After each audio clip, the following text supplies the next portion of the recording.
the messaging switch, like, here's how we can help you, very, very blunt, very, very brief, and then because we didn't want to take away any of their time. And so kind of forming those relationships, and now it's sort of transitioning to like, how we have helped. And then now it's transitioning to like, hey, when this starts, and we're starting to see that, operations in these organizations are normalizing a little bit. And so they're getting back to these projects that were shelved or, paused. And so now this is sort of reflected in our messaging being like, hey, listen, when we emerge from this, whatever that looks like, this is the new world, and these are the sort of the new rules, and here's how we can help you with them. Welcome to Startupville, the show where we discuss what it's like to build a tech startup and a startup ecosystem in a small city. I'm Mike Wolsfeld, our host is Dan Gold, and we're having conversations with tech leaders in our community about how they're working through the current global economic crisis and the larger implications on their sectors. Today we're talking with Tom Ross, CEO of Andgo Systems, who makes smart absence management software, creating efficiencies and improving the lives of everyone involved. Andgo is focused on helping essential industries like healthcare manage their staff scheduling in a time where this is more important than ever. So we talk more about how they've adapted to serve an industry moving headlong towards digital transformation and what this has meant for their own strategic direction.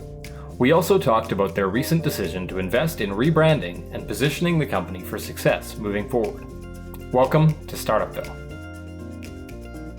Startupville is brought to you by Innovation Place and Martin Charlton Communications.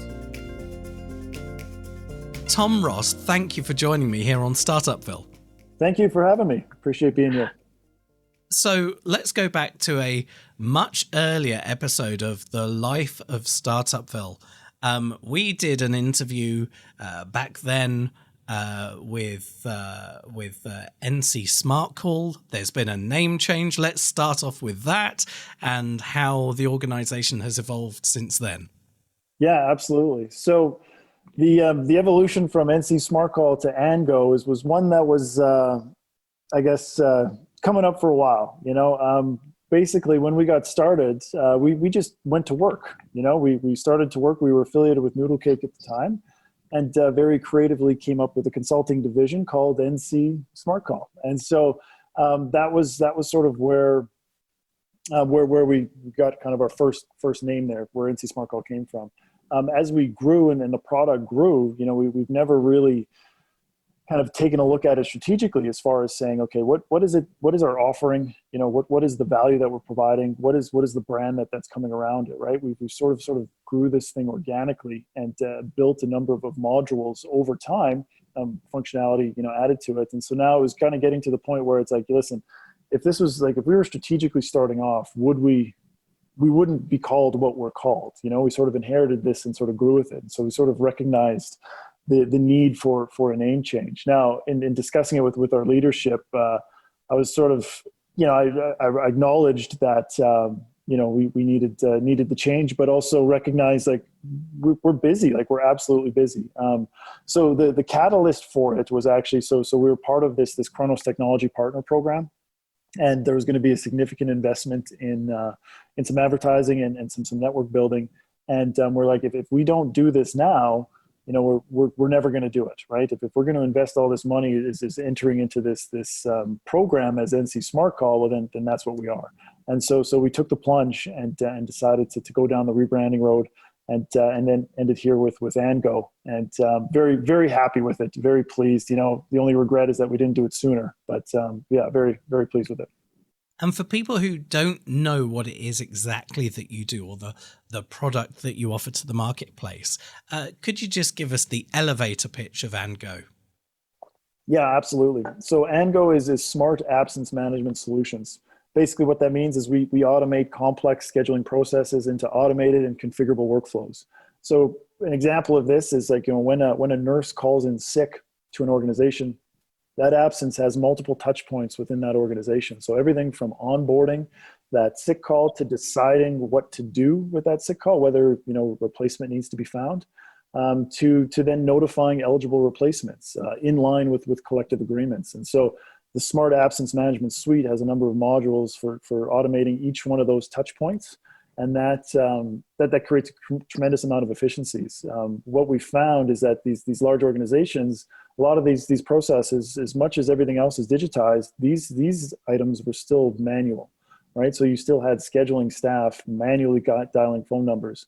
You had a central operator taking a sick call, and then finding the manager who if impacted. The other thing is people will be calling sick into their manager phone who maybe is off for that day, and so there's just a ton of inefficiencies. And so as we've kind of coined and start calling closing the loop, we've automated each one of those steps that an absence goes through. So that's a long elevator ride, but it gives you the idea of what it is that we're doing. Hey, I used to work in medtech, and in the hospital situation where I was, we had 3,500 members of staff, and there was a process where you had to call a specific number and they would escalate it manually through all these different people. Will you be in? Have you got something in that feels like it's infectious? Do you think you're going to be in tomorrow? You have to be assessed to be able to come back in, and all these processes. So I'm very intimate with it. It's complex, and when you've got so many moving parts, when you've got mission critical staff, it's not the kind of thing you can say, hey, do you know what? We're down by 3 people. We'll just push a project back by a little bit. The customer, effectively, the person in the bed, the person who needs treatment, they're not going to be flexible to the staffing needs, particularly around the emergency scenario. Real question for you. We're in strange times now. The world is changing, and it's an evolving situation with COVID-19. Your product seems very suited to the management and continuation of staffing. Yeah. Well, Dan, I mean, we planned this from the beginning. This is what we always had in mind. No, I'm kidding. We were sort of on the fortunate end of this, right? But you're absolutely right. I mean, things have changed, for the better, for the worse, in so many different areas. And our solution here is it's sort of this is sort of reinforced the importance of the service that we're able to provide. You strip away some of these things I mentioned earlier, and at the core, what we're doing is we're communicating to your employees, right? We're communication platform that your employees can use to engage and connect with your organization. And so in a situation such as COVID, where things are absolutely fluid and updates are coming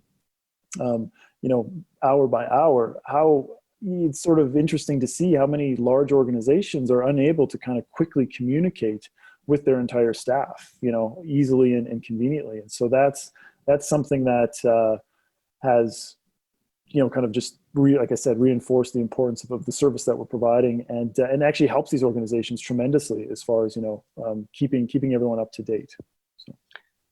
So you have this fantastic Saskatchewan base, and you're very proud of this, clearly. Where is your footprint? Where are the customers geographically spread? So we're active across Canada here in healthcare primarily. We're starting to venture into the North American-wide market, particularly the U.S. with healthcare, but also manufacturing. That was another area, another kind of vertical where, basically any time an employee calls in sick and you need to find a replacement, we can help that. We can help automate that process. So right now we're Western Canada is definitely our largest presence, obviously in Saskatchewan here, as well as BC, working with a number of health authorities out there. And then, like I said, looking to expand here into the rest of North America, and that channel partner program I mentioned earlier sort of been a good catalyst for that, as far as like connecting with a lot of folks and having conversations about, the service that we provide, and sort of expanding it beyond healthcare here in the upcoming year. And just on the COVID-19 question, how has the current situation affected your operations? Are you mainly remote? Are you team which is co-located? Do you work together? What's the configuration like, and what's the impact been? Yeah. I count myself very fortunate. I count ourselves very fortunate that we're able to adapt pretty easily to this. Even when we're all in the office, we sort of like work together. We work remotely together, like we're using interfacing through technology and stuff. And so, obviously there's been an adjustment, just like everyone, you recognize how, ill-suited perhaps your home setup is, and so some of those adjustments. But I think the team is done well. The team has done absolutely tremendous as far as carrying on with projects and sort of maintaining that while adjusting to these sort of new rules.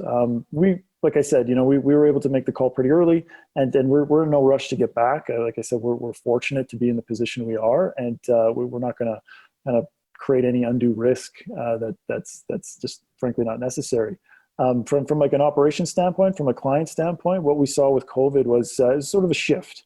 Like I said, we're fortunate that we're working within healthcare, so they needed us more than ever.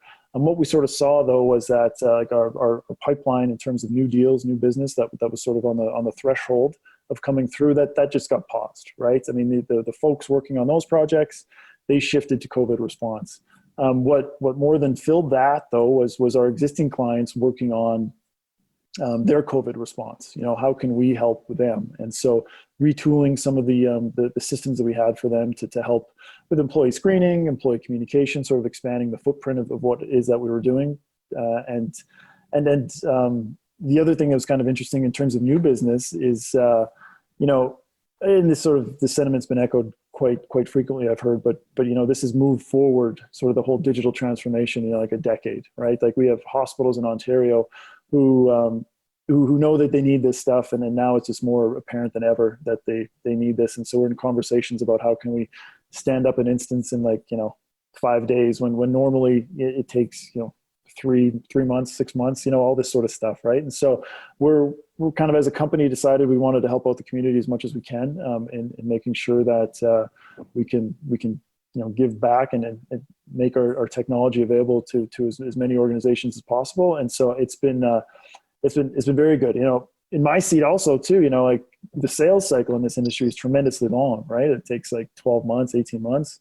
So when you see someone who's looking for, an end of month deal and implementation, you're like, oh my goodness, this is like a dream come true, So it's kind of mixed, right? I mean, we're looking at it, but like I said, we're very fortunate that our market is still there and growing through this, frankly.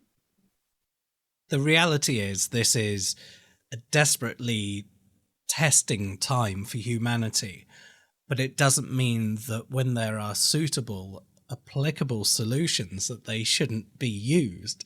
And it certainly shouldn't be the case that an organization who has the skill set, the tooling ready to roll for an organization that could benefit from this should, just because it's a difficult time, effectively close the shutters. Whilst I would never say to an organization, hey, this is such a great opportunity to use it as a case study to go out there and you advertise, hey, we're doing this, that, and the other. The truth is that you've demonstrated that you are crisis ready. You are there for your clients, and there is future opportunity that comes from that, because it's got to then ring true that the product is not only reliable and robust in the regular scenario, it's in this time when it's kind of turned up to 120 times normal situation. Absolutely. No, you're definitely right. And to be fair, I mean, these were sort of feelings that we were wrestling with, right? I mean, the idea of coming across as opportunistic in these times initially is something we wanted to avoid, and because it wasn't what our goal was. That being said, we can help people with our service. And so, by enabling it and like kind of like pivoting from our existing sort of roadmap and then what we were hoping to do this quarter just to help out with the response was something that we felt very, very important to do. And so it's definitely nice to be able to, especially impact like the people who are like servicing these front lines. Like it's sort of our way to contribute, it's our way to like help this. And so it's pretty interesting times for sure. And we've been able to kind of navigate it quite well from like a messaging standpoint too. Like everything sort of changed. Like we sort of stopped selling, that's not quite our approach, but just as far as like the messaging switch, like here's how we can help you, very, very blunt, very, very brief, and then because we didn't want to take away any of their time. And so kind of forming those relationships, and now it's sort of transitioning to like, how we have helped. And then now it's transitioning to like, hey, when this starts, and we're starting to see that, operations in these organizations are normalizing. a little bit. And so they're getting back to these projects that were shelved or, paused. And so now this is sort of reflected in our messaging being like, hey, listen, when we emerge from this, whatever that looks like, this is the new world, and these are the sort of the new rules, and here's how we can help you with them. So yeah, any good responsible organization will go from selling mode to being there and being seen to support, and then eventually, once the timing is right, to get back into that phase of going, okay, we've done this, we will continue to do this because we're good people. But the truth is, for our commercial survival, we have to get back to that at some point. And it's just a question of, I've got this phrase when it comes to selling. If you oversell something or you sell something at the wrong time, it feels vulgar.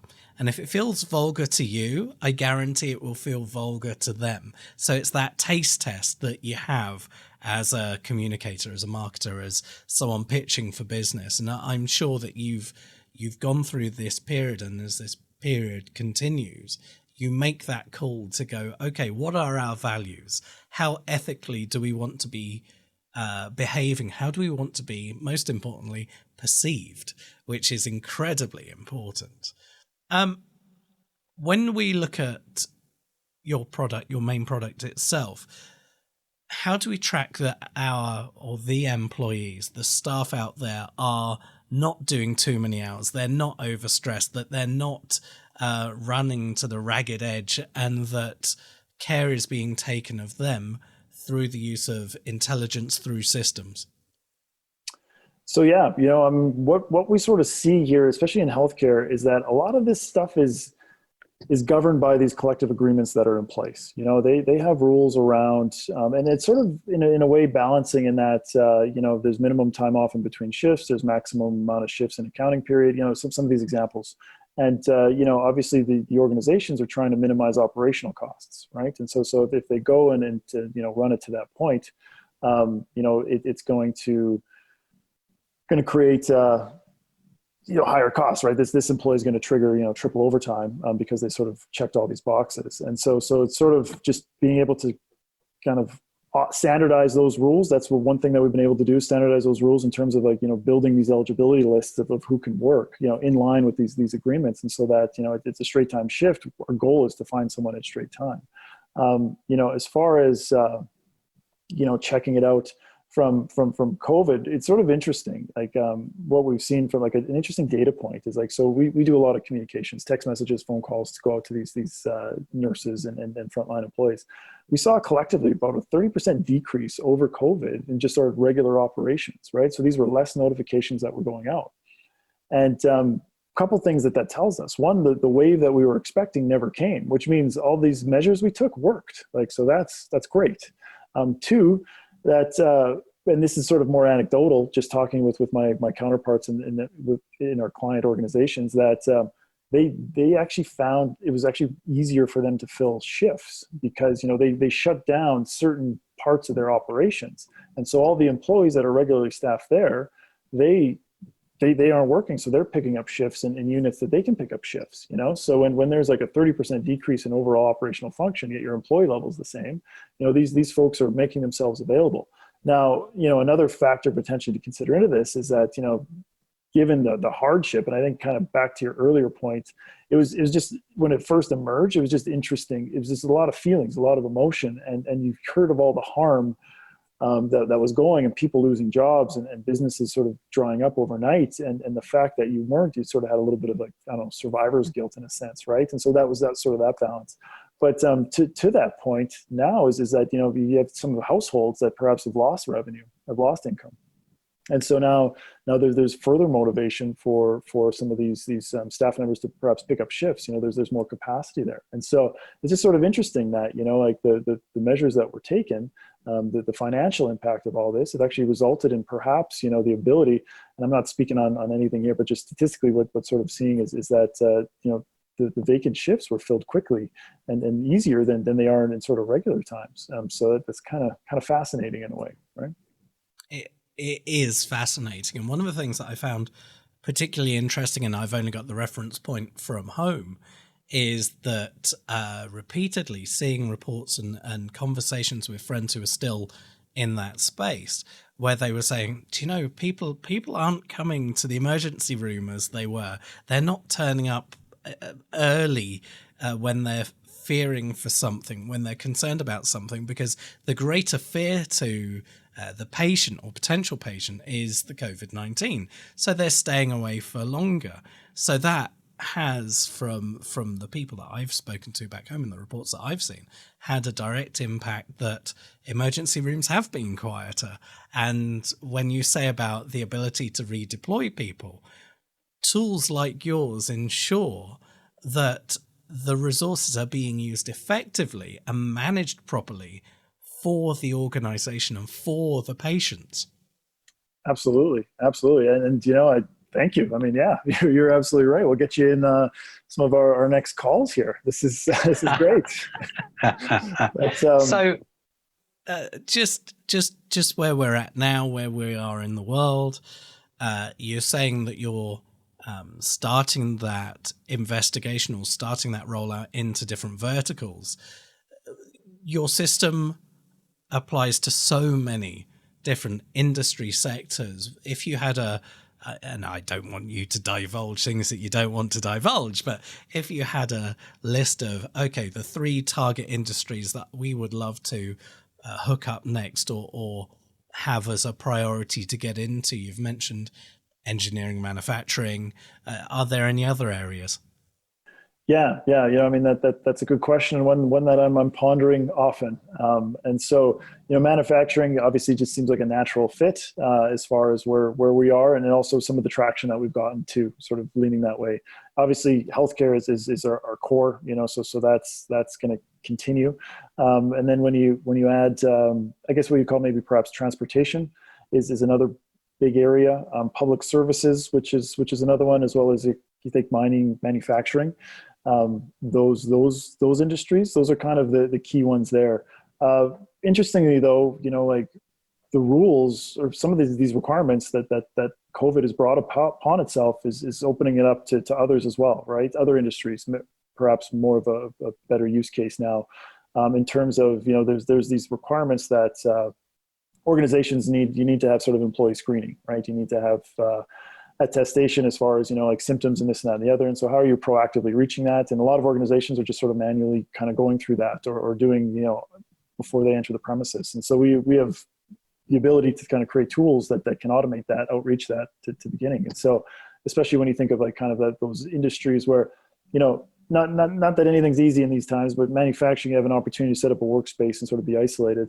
In those industries where you have to interface with other people, this potentially could be a more useful tool. And so they're kind of thinking of like retail on that side, where it is absolutely more important, even from like a contact tracing standpoint, where we can kind of identify the symptoms that the employee has, or sort of help guide that based on sort of these organizational requirements. And so there's been some initial conversations around some opportunities there that they're kind of intriguing right now. Our whole thing is there's no denying that some of the stuff that we're doing now is going to kind of fall by the wayside, but there are going to be a lot of things that continue on. And so with those things that continue on, what are those, and what makes sense from an investment standpoint to provide tools for those items.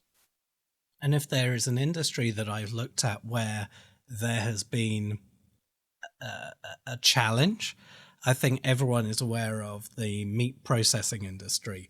That has been one that has been knocked sideways with how they manage their staff, how they maneuver them safely in relatively small spaces, how they remachine their workspaces, and then the people interfacing with all of that.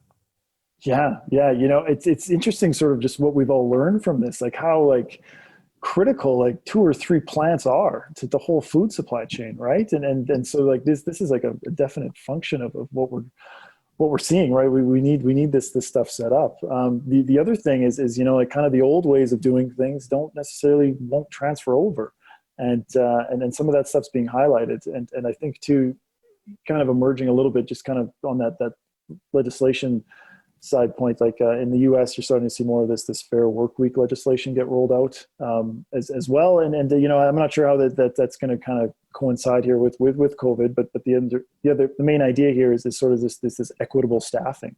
That's a big part of that. And some of these practices that have been going on are being brought to light. And it's interesting where, like in Canada, what we see is it's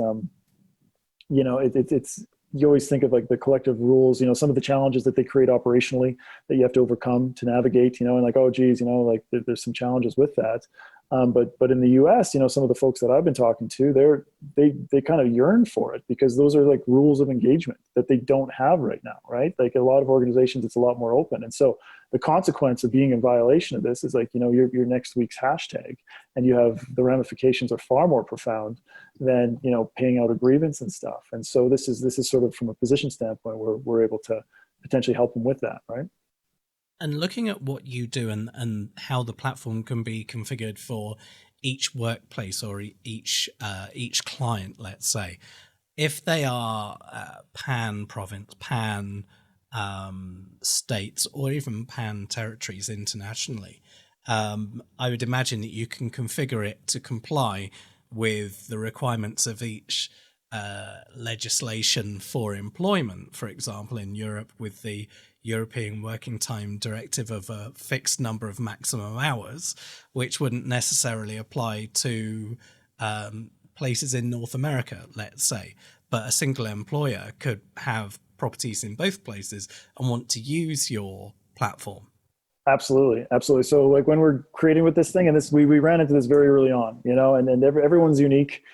Every organization had their own set of rules. And so, when you're building software and you're trying to scale this thing, having to rebuild it every time you have a new client isn't going to work. And so this configurability was sort of ingrained early on in what we're doing, as far as, kind of the rule sets that are being deployed, how we can set them up per these different, structures, whether it be units, departments, regions. And so these sort of propagate down to the corresponding rules for that area. And so these organizations do get what you described, that control. This area follows these rules, this area follows those rules. We're compliance across the board. That's what we can do. Now, my CTO here, he's just gonna say it's not making it sound way too easy. It's not there. A lot goes into that. But that's obviously the goal. We recognize too is that these organizations, this is sort of that tug of war between, it's like, well, are we bringing the old bad analog ways forward, or is this a requirement? Is this an opportunity to perhaps change some of this stuff? Because these rules, at the time that they were created, the technology that was available, they were applicable, but now the technology is new, right? So what can we, what can we look at that we can perhaps, change the process, and then what does the technology needs, how does that adapt to the process? And so finding that balance is something that is continuous and one that we've recognized the need for very early on in this industry. And talking of that piece on the onboarding process, you must have it as partly a way to placate your CTO and partly because systemization matters, you must have quite a robust modular discovery process so that you can listen to what the needs are, go through standardized questioning and discover the system and what their requirement is, and then lock and put the modules together to make sure that you're not redeveloping 100% every single time. There must be a core and then optional pieces, I'm guessing. Yeah, Dan, that's the goal, and that's where we're going towards, and we're there in a lot of areas. But it's a journey, and I think honestly, it's something that we're never going to be done. And in certain ways, I think we haven't even started in a lot of things. But yeah, absolutely, like the modular ability of our platform, and then the unique requirements that are available through that, and how to onboard and how to like kind of uncover some of these hidden things that these organizations require. There's a lot of times where we're close to going live, and how come it doesn't do this? And we're like, well, what do you mean by that? It's like, well, we need this, this is something that we have to do. And it's like, well, geez, okay, let's get to work. Let's figure out a way how to solve this, And so that's kind of been the spirit to now. What we're doing is, as we're growing here, we're trying to systemize this a lot more, right? We're trying to build the process around it and put some of this power back into our clients' hands so that they can kind of configure it to what they need. Now, there's a lot of risks with that, right? I mean, because their experience is based on their ability to set up the configuration properly, which is something that we want to make sure that they're successful. So it's kind of it's an evolution, and what you described is where we're going. We're there on a number of fronts, and we have a ways to go on a number of others. But that's definitely where we're looking to, for sure. Tom Ross, CEO of Andgo Systems. It leaves me to ask this very important question. If people wanted to find out more about you and the organization, how could they do that? Awesome. Okay, so yeah, we got our website, our beautifully branded website there, andgosystems.com. That would be the best place to do it. Social media handles, Twitter at Andgo Systems, on Facebook, Andgo Systems, and then of course LinkedIn. That would be our company page at, you guessed it, Andgo Systems. Tom Ross, thank you so much for joining us here on Startupville. Absolutely. Thank you for having me again. Thanks, Dan. Startupville is brought to you by Innovation Place, helping grow the tech sector in Saskatchewan, Canada, and is produced in partnership with Martin Charlton Communications at WeTellYourStories.ca. The show is produced by me, Mike Woolsfeld, and our host, Dan Gold. Our theme music is from GG Riggs and Reactor Productions. Learn more about us and our guests at innovationplace.com/startupville, and follow us on Facebook and Twitter at StartupvillePod. See you next time on Startupville.